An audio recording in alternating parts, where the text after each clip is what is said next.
about to go down. We've got RRQ and Evos Legends. RRQ on the blue side, Evos red.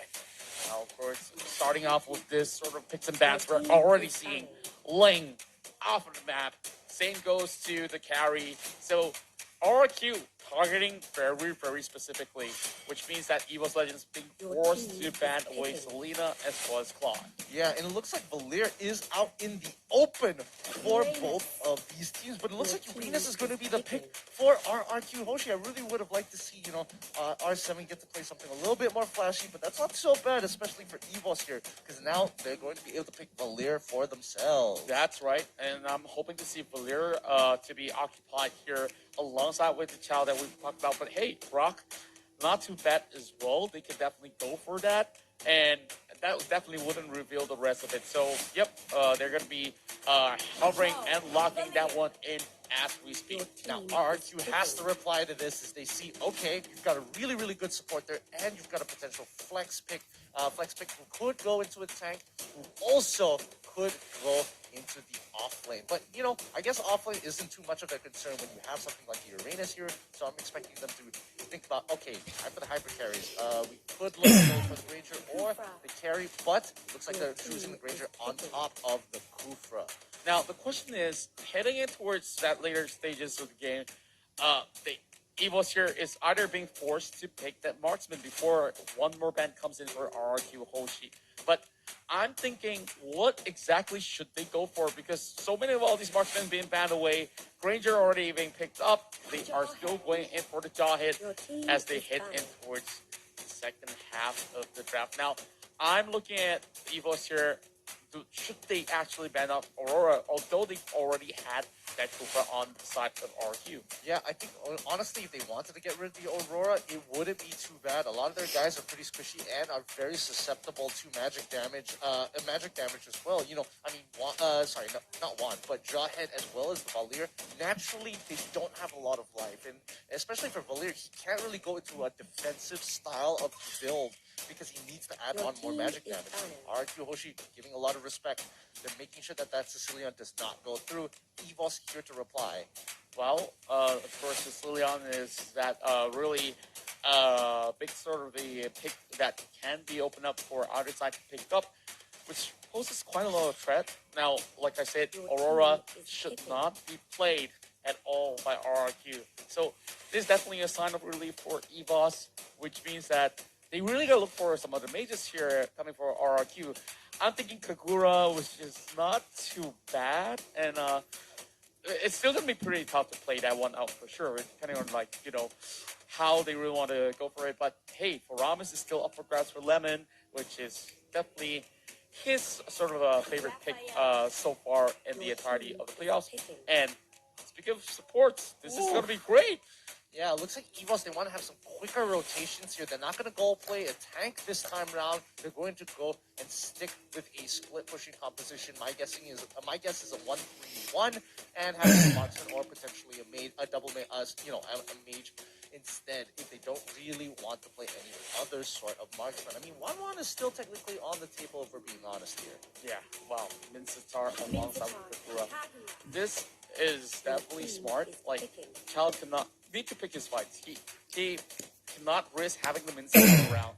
Once that King's Calling comes in, he's gonna get locked in. The Kufra could also punish him as well. So this is anti-wrecked meta coming in from the side of RQ Hoshi. And look at that win rate. The only guy in the entire league that has played it is Lemon, and it is at 100%. Now, there's going to be Roger, there's going to be 1-1, and yep, we're seeing the 1-1 right now. Oh, dude, we said it. We called it. We said we wanted to see the 1-1. Yeah, this is going to be a very, very interesting game here. We're seeing a couple of picks that we expected to see. Others we haven't been seen in a long, long time. Like the Valir, he finally gets let through. 1-1 this time. Hey. Can she out-hyper carry a Granger? But I gotta say, I really want to see Lemon play that Kagura, man. That would have been cool, dude. Yeah, and speaking of Kagura here, so far during the entirety of MPL Indonesia, she has a 0% win rate. I'm just putting this one out. Like, I'm not sure, but of course, it can be very situational.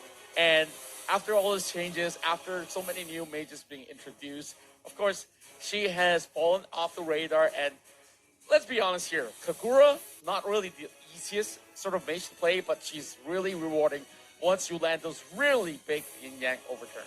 Yeah, and Kagura used to be a more dominant pick during season 4 for sure. When we were looking for when mages were the staple of how a team composition should be built. And boy, how many times changed. Definitely have changed so much. Now we're gonna kickstart this best of 5 series here with RRQ Hoshi on the blue side and Evos Legends on the red. Yesterday, fun fact, most of the other teams are actually having better win rates over red side, and RRQ, most of the majority of wins are on the blue. Pretty interesting. But now, Rex going up against Mincetar here. Mincetar, shuts down some pretty big abilities. The Shinpo can't be used. The Jikundo as well also can't be used while that King's Claw is down. Yeah, I would say that these are some of all these vital spells to look out for in those team fights. And we're already seeing Vin dashing in and out, just trying to cause discrepancy towards the side of Luminaire. But look at how disciplined they are. They are actually gatekeeping members of RQ Hoshi from coming anywhere close to the buff. And everyone's just actually playing this one slowly. Both sides having enough room for respect, but here comes a little bit of trouble for the cams as Bajan is hoping to actually do this one. Yeah. Oh, and I'm not sure if they did, but now they're in trouble as Rexy instantly gets popped. Yeah, he wasn't able to cancel the abilities coming in from LJ in time as he was flying through the air. A free kill has been given over to RRQ.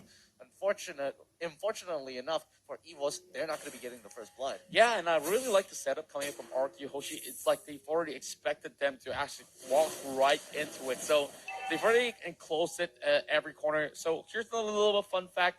Grand finals of the MPL this time is going to be attended by champions of MPL season 1, 2, and 4. But none of the players right now in these finals is from season 3. Oh boy, that's actually really interesting to see. Well, okay, I'll keep that in mind as both of these teams continue to go at each other until the end. But I have a lot of concerns for Wanwan here. Yes, she's got a great ultimate, being able to go technically, well, not technically, but factually invulnerable for the time being. Oh no, Luminaire actually gonna be.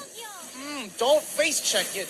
As Finn secures the kill onto him. Rajan is there with the smart missiles to actually zone him out. Gets the ejector backwards, ults him on top of it. But LJ knows what the target is and ensuring that Wanwan cannot get away. And here's the problem. Wanwan can't actually kite around, can't really kite into the Kufra because every time that bouncing ball comes through, and if he's on top of them, every time she auto attacks, she'll end up wasting more time getting mini stunned by the bouncing ball collision animation. Yeah, this is just nasty stuff coming in from RQ. They knew exactly how to actually pull the trigger at the right moment, and the moment that one was actually trying to take that river trap, as we saw. Like, they say, okay, we're just gonna wait till she drops it low and we can just easily punish her. And that face check, a little bit unnecessary, and that turtle instantly goes towards the enemy side. Yeah, and RRQ are positioning themselves very well here. They're preemptively putting themselves in spots where they expect Evos to be. And right now it's profiting. However, R7, the Death Sonata comes on through.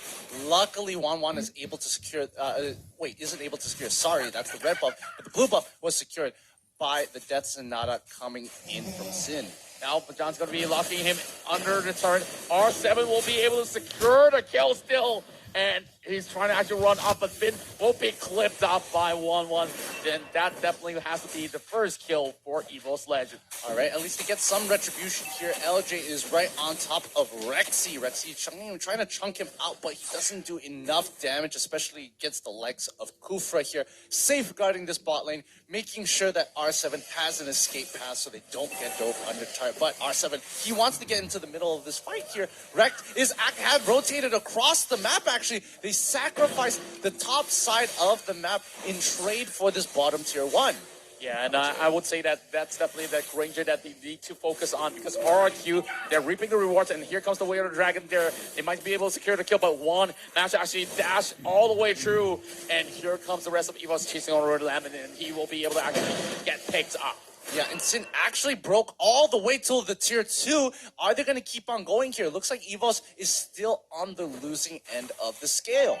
Yeah, I feel like they're not so used to this tempo that RQ Hoshi is actually playing at, as they are trying to actually find pickoffs after pickoffs, but not really resulting too much. Here comes LJ with that really big counter as Bajan goes in to actually pull LJ into its team. Turtle Oh, resurrecting and they're just soon. rotating and just holding their areas. However, they are sacrificing objectives, trying to get this kill lead, even though they are slowly catching up. Again, 3K, not too big of a deal just yet, but in critical mass might be hit as Bajan quickly has the flicker on out of that. The disengage coming in from Rexy should be enough to stop RRQ from moving forward as Evos claim their ground right in front of the turtle pit. Yeah, here comes Rex though. He's trying to actually break open the lane. That's definitely going to be a great trade-off here coming from the side of Evos. Though over the top side, we are seeing the Mincetar slowly regrouping. I'm not really sure whether or not should Evos actually come here to the turtle. They should give it away. They don't have resources to work, but ew! It's going to be LJ that's actually going to flip back. Yeah, and now they're going to keep on pulling through. They can't get anywhere close towards the turtle. The perimeter was set up nicely by RRQ, but they, with the King's Glory, secure the kill onto Luminaire, and they get a double for it as well. I love this 2-for-1 deal. Oh, man. Like, that was some sick rondo when Death Sonata being used up in that sort of skirmish. And Lemon, so far, he's definitely going to be tankier as it goes. Going to be a real big problem as we are looking at Sin trying to actually assassinate Red, as he will have to actually immediately respond by flickering off the wall. Blade of Despair being bought there by Granger, and they got to live this in a hurry. Yeah, they're going to have to because they don't have a choice. Again, a lot of the turrets just going down to RRQ Hoshi. They have a three turret lead against Evos Legends, and that has netted them 6K worth of gold. Rek just bought his Blade of Despair. I don't think he's going to be one-shotting people just yet, but he can get very, very close to, especially when he's up against the likes of the Granger here. And you can see Juan just dancing around R7 King's Calling being dropped by the Mincetar as Lemon drops it. He walks away to disengage for the rest of the team. Death Sonata coming through. Luminaire still alive. Luckily, he separated himself, and Bajan was able to protect most of the damage of that last shot with the smart missile shield. Wow. I'm liking this RRQ Hoshi on how they are actually maneuvering. Once again, they took absolute control inside of the jungles, and it's definitely not safe for Evos to actually roam around anymore. While top side, we have the Mincetar. He's just going to be taking his sweet time, just trying to actually pull some members of Evos towards the top, and they're looking to engage mid lane.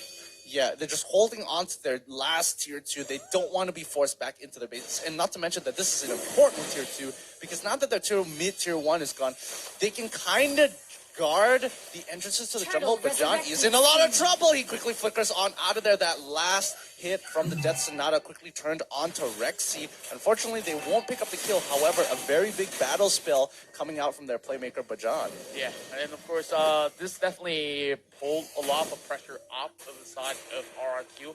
They can easily just walk in and take that turtle, which, in fact, has already been attempted. And, well, Sin's going to be able to actually secure that. And now here comes LJ. He's looking for that Tyrant's Rage. Not going to be landing, though. That's going to be Rag kicking him back to the team. This might just be it. But the rest of RRQ has to run to the scene. Evos now running for his life. Rag managed to escape. But how long can they take this on? As we will see. But John getting pulled right into it. The trap. It's a mega kill coming in for Sid. That was so huge for RRQ, and now Evos on the back foot as RRQ are going to break into the 30K mark. Endless Battle as well as Rose Gold Meteor being purchased by Granger and Mincetar respectively. Right now, Sin is extremely strong, even though especially since he hit his power spike of 2 items. Evos Legends, on the other hand, and this is why I particularly don't enjoy seeing the 1-1, because you're forced to go for your jungle item, sorry, not the jungle item, the corrosive side, and it doesn't really give you the damage, but the utility of slowing people down is very, very good. Yeah, I would say that it will take quite a while before 1-1 really comes into full swing, and they're really hoping that this ends up towards the very, very late game for her to really come off. Yeah. Now They're slowly controlling the side lanes until the Lord comes back up. Because there's no real reason for RRQ to do anything out of the ordinary, as per se. But Evos, they're just creeping around. They're trying to play spy versus spy here. They're making sure that nobody gets caught out. But LJ, he could take the risk of pushing forward. And Vin, he actually gets on top. The yin yang overturn has been popped onto the Bajan. Bajan is still alive. Luckily, he built defensively. Yeah, of course, he managed to escape with a slither of health, and here comes R7 over the bomb side with the rapid one more pop. And RQ Hoshi, Lord, like, resurrecting they are soon. playing this one pretty much fairly. Like, they're just waiting for some missteps from Evos, and they may not even need the Lord if they actually commit any mistakes. That's true, but right now RRQ is playing a tight game, so it might be a little doomed for Evos right now. As Bajan trying to make the play again, and just before the ejective comes out, the King's Calling is right there on top of him, so he can't really do too much. Windtalker just being purchased by the Granger. That's going to give him a decent amount of attack speed on top of adding a little bit more wave clear. Yeah, now we're looking at goal disparity 10k for the side of RRQ Hoshi, or just slightly less if I really have to calculate to the dot. While Vin hoping to actually catch one pick off right here. Bajan's just gonna be locking himself in. Oh, he knows. He Yeah. knows, and Bajan walks away. And honestly, I don't think he should have. I don't think he should have walked away, considering that the rest of the enemy team from RRQ are on the bottom side of the map. But you can see Lloyd has been finished and already walking down towards Evos Legends side. Well, I'm really liking how RQ is playing this one because, like, it's making life hard for Bajan to know who exactly to catch. It's very hard to get anywhere close to its Granger. Same goes to Kagura. She can just dash off as well. So, if this comes to a conclusion of which Bajan cannot really execute and want to hit the front line, he must play a very counter-reactive role. Yeah, and now they're trying to look to crush all the way to the end here. The 11-minute mark has been hit. They don't have the Luminous Lord. Unfortunately, the Death Sonata comes out very early on. Juan's in trouble. He's right on top of the bouncing ball. LJ is able to walk up on top of him and get him with a bouncing ball, as Evos Legends are in a lot of trouble as they lose another inhibitor target. Luminaire is chunked till pretty low, and now they have to make their way out of there, but they just can't. As the last goes down, Rek trying to save this situation. It's not looking good at all. Rek as well having to flicker forward, and LJ, he is still alive despite all that damage. Game one going to RRQ. RRQ have this one in the bag, and wow, what a display